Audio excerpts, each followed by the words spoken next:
ಕೊಪ್ಪಳ ಜಿಲ್ಲೆಯ ಸ್ಥಳೀಯ ಜಾನುವಾರು ತಳಿಯಾದ ಹಿಂಡು ದನಗಳಿಗೆ ಅಧಿಕೃತ ತಳಿ ಮಾನ್ಯತೆ ದೊರೆತಿದೆ. ಇದು ಜಿಲ್ಲೆಯ ಪಶು ಸಂಪತ್ತಿನ ಸಂರಕ್ಷಣೆ ಮತ್ತು ತಳಿ ಅಭಿವೃದ್ಧಿಯಲ್ಲಿ ಪ್ರಮುಖ ಮೈಲಿಗಲ್ಲಾಗಿದೆ.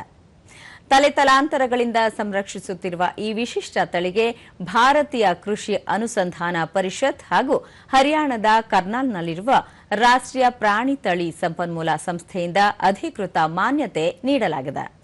ರಾಜ್ಯದಲ್ಲಿ ಈಗಾಗಲೇ ಅಮೃತ್ ಮಹಲ್, ಹಳ್ಳಿಕಾರ್, ಖಿಲ್ಲಾರ್, ದೇವಣಿ, ಮಲೆನಾಡಗಿಡ್ಡ ಹಾಗೂ ಕೃಷ್ಣವೇಣಿ ತಳಿಗಳು ಅಧಿಕೃತವಾಗಿ ಗುರುತಿಸಲ್ಪಟ್ಟಿದ್ದು, ಇದೀಗ ಕೊಪ್ಪಳ ಹಿಂಡು ದನವು ಪ್ರಮುಖ ಜಾನುವಾರು ತಳಿಯಾಗಿ ಸೇರ್ಪಡೆಗೊಂಡಿರುವುದು ಸಂತಸದ ವಿಷಯವಾಗಿದೆ.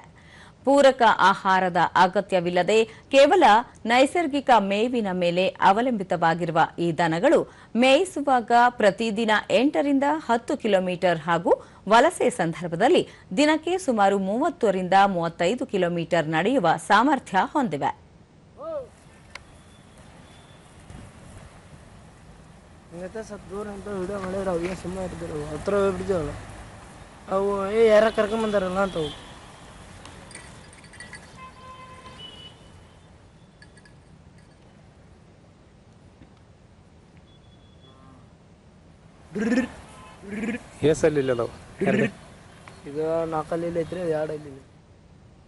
ದೂರದರ್ಶನದೊಂದಿಗೆ ಹಿಂಡು ತಳಿ ಜಾನುವಾರು ಸಾಕಾಣಿಕೆ ರೈತ ಭರಮಪ್ಪ ತಾವು ತಲೆತಲಾಂತರಗಳಿಂದ ಸಾಕಿ ಬೆಳೆಸಿಕೊಂಡು ಬಂದಿರುವ ಜಾನುವಾರುಗಳು ಉತ್ತಮ ತಳಿ ಎಂದು ಅಧಿಕೃತವಾಗಿ ಗೊತ್ತಾಗಿರುವುದು ತುಂಬಾ ಸಂತಸ ತಂದಿದೆ.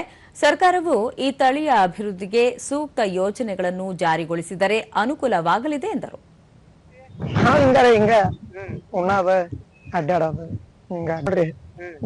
ಗುಡಾರ ಇರ್ತದ್ರಿ, ಗುಡಾರ ದಾಡಿ ಬಂದ ತೋರ್ಸ್ಕೊಂಡ್ಬಿಡೋದ.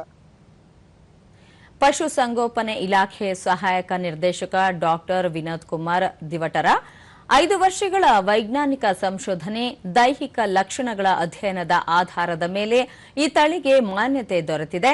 ಮುಂಬರುವ ದಿನಗಳಲ್ಲಿ ಇವುಗಳ ಆನುವಂಶಿಕ ಗುಣಲಕ್ಷಣ, ಸಂರಕ್ಷಣೆ, ಉತ್ಪಾದನಾ ಸಾಮರ್ಥ್ಯ ಹಾಗೂ ಸುಸ್ಥಿರ ಬಳಕೆಯ ಕುರಿತು ಹೆಚ್ಚಿನ ಸಂಶೋಧನೆ ನಡೆಸಲು ಇದು ನೆರವಾಗಲಿದೆ ಎಂದು ಹೇಳಿದರು.